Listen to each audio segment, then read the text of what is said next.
Manggugulat si Snooki Serna sa bago niyang hairstyle ngayong 2019. Pinantay at saka kinulayan ito ng red-orange ng hairstyle expert na si Fred Penales ng Hair Shaft. To welcome the new year sa mga taong who wants to be siguro giving themselves a new look or who wants to be a little bit more daring this year. Matapos makulayan, confident na ipinakita ni Snooki ang kanyang new look. Ito po, choice ko. Kasi di ba orange daw yung color of the year and orange is my favorite color. Pinapakitaan ko lang siya nung una, pinapakitaan ko. And then, ayan na, sabi namin, New Year, bagong hair, bagong aura.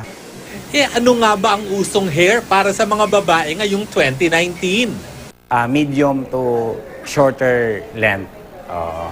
So, kasi, siyempre, pag nagdagdag ang taon, dadagdag din yung edad natin. Pag mas shorter yung hair, mas bagets. Mas mapanghas din ang usong kulay ng buhok ngayong taon. Nandun naman tayo sa red, sa purple, sa orange. So, yun yung lalabas ngayon. Very bold color. Para sa mga lalaki naman, bagaman at nandyan pa rin ang nausong man ban noong 2018, ngayong taon, mas mauuso raw ang maiksing buhok. Sa buhok ng lalaki, ngayon, usong-uso yung medyo faded talaga. Sagad, as in faded. Nandun pa rin yung man bun, basta long enough na pag binaba mo, at least baba ng jawline mo.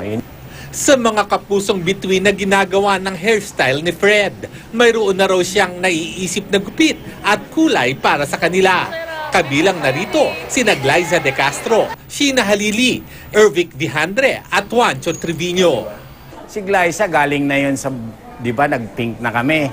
Gusto naman namin siguro ngayon, on the opposite side naman, mga turquoise blue or navy blue. Parang pag si Sheena, pag hindi man siya nakitang long hair, parang hindi siya. Si Juan. So, minimaintain lang namin, kailangan neat lang. Ervic, clean but sexy, di ba? Lars Santiago, updated sa Showbiz Happenings.